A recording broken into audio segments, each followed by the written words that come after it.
뉴스타턴이 꼽은 3위입니다. 물러나는 폼페이오 장관 만나러 이 바이든 당선인의 대선 승리 다음 날이었던 그제 강경화 외교부 장관이 미국을 방문 중이었죠.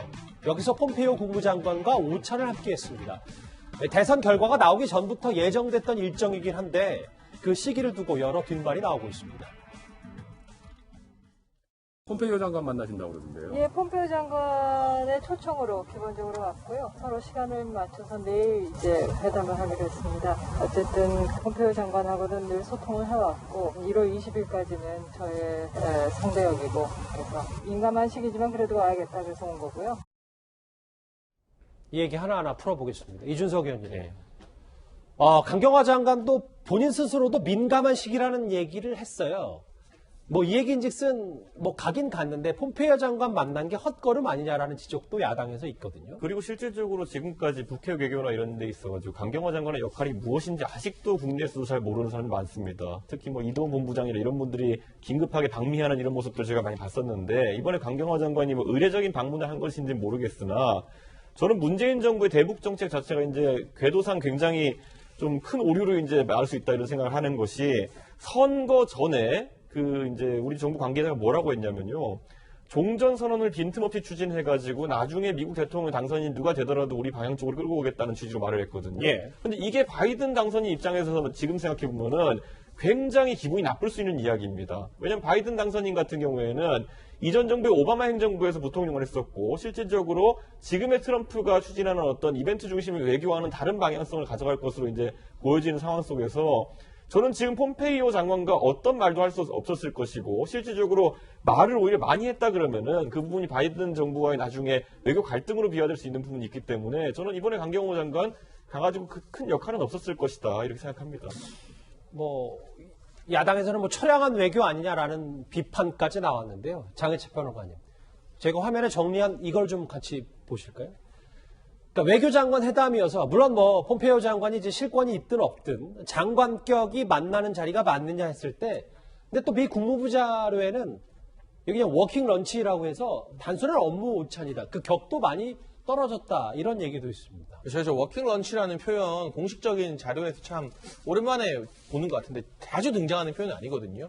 이게 공식적인 장관회담에서 저런 표현 절대 안 쓰고요. 그냥 일적으로 아주 가볍게 오찬을 할 때, 식사를 할 때 저런 표현을 주로 씁니다. 우리 정부에서는 그나마 이 폼페이오 국무부 장관이랑도 어쨌든 좀 격이 높은 회담을 했다고 말하고 싶어 하지만 정작 이제 임기가 얼마 남지 않은 트럼프 행정부의 폼페이오 장관, 미 국무부에서는 이 만남의 의미를 그렇게 크게 안 두는 겁니다. 그리고 앞서 이준석 위원이 설명한 것처럼 실질적인 의제나 현안이 논의됐을 가능성도 대단히 낮고요. 지금 같은 민감한 시기에 강경화 장관이 미국에 가서 폼페이오 장관을 만나는 것도 여러 가지 정치적 오해를 불러일으킬 수 있습니다만 그러한 민감한 시기라면 더더욱 이 바이든 행정부의 입각이 예상되는 국무위원 후보나 오바마 행정부에서 주요한 역할을 맡았던 이게 오바마 3기가 될 수 있다는 가능성이 크기 때문에 그러한 정치인들과의 네트워크를 활용해서 저 워킹 런치라도 했다면 그래도 제가 고생하셨다고 말씀을 드릴 텐데 지금 강경화 장관의 그동안의 이력이나 미국에서 쌓아왔던 네트워크 전력으로 봤을 때 오히려 정치권에서 바이든 행정부와 인연이 있다고 평가되는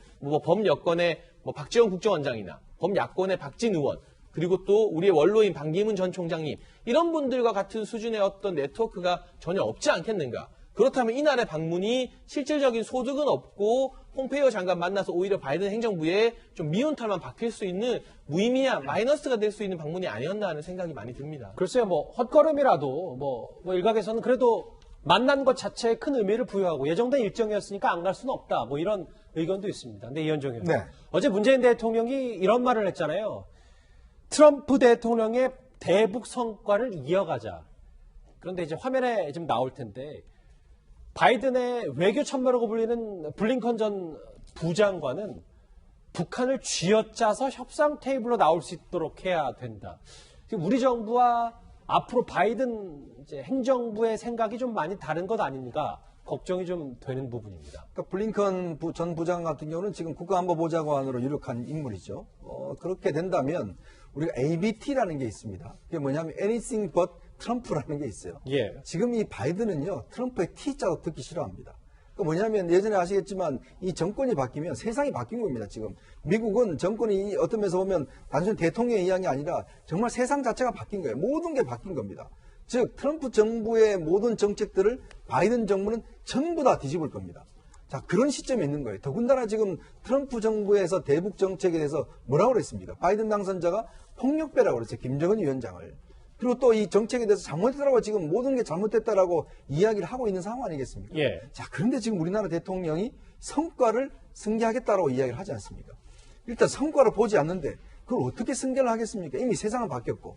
그렇다면 뭔가 우리가 바이든 정부, 실무적인 한다라면 바이든 정부와 뭔가 새로운 걸 하려고 해야 될 텐데 문제는 지금 바이든 행정부는 트럼프 정부의 모든 정책을 지금 뒤집으려고 하고 있고 아무 성과도 인정하고 있지 않는데 그걸 우리끼리만 그냥 성과를 승계하겠다?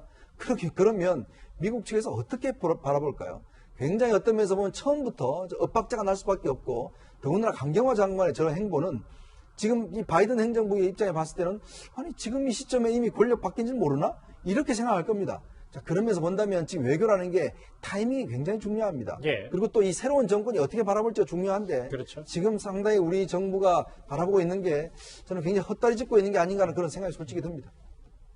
이 강경화 장관이요, 바이든 당선인 측 인사들과 접촉을 했는지는 아직 확인이 되지 않고 있습니다. 한때 김정은 위원장을 향해서 불량배라는 표현까지 사용했던 바이든 당선인인데 미 대선이 끝난 이후 매번 도발을 감행했던 북한이 이번에는 어떤 태도를 취할지도 관심이 쏠리고 있습니다.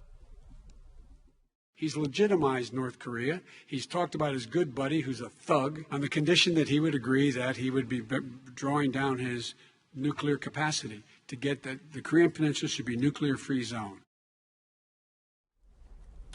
글쎄요, 과거부터 30여 년 전으로 20년 전까지 올라가더라도 꽤 미 대선을 전후로 북한이 움직이긴 했거든요. 지금 이인배 원장님.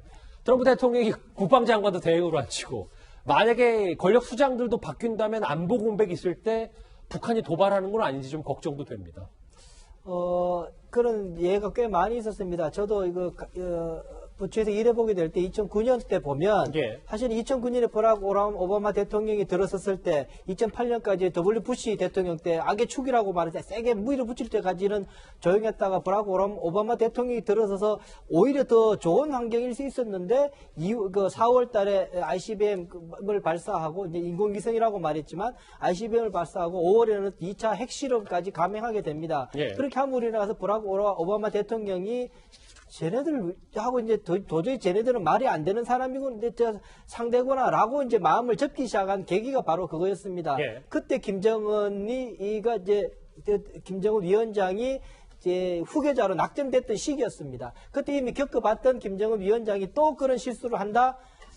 바보 같은 짓일 수 있다라는 생각이 드는 부분이고요. 3법은 여러 가지 좀 복잡할 겁니다. 우선 지금 실무 협상을 통해서 바이든 대통령을 만나려고 그러면은 실무 협상부터 합을 맞춰 나가야 되는 상황인데 예. 그것을 하려고 그러면 첫 번째 해야 될 게 뭐냐면은 핵 신고를 먼저 해야 됩니다.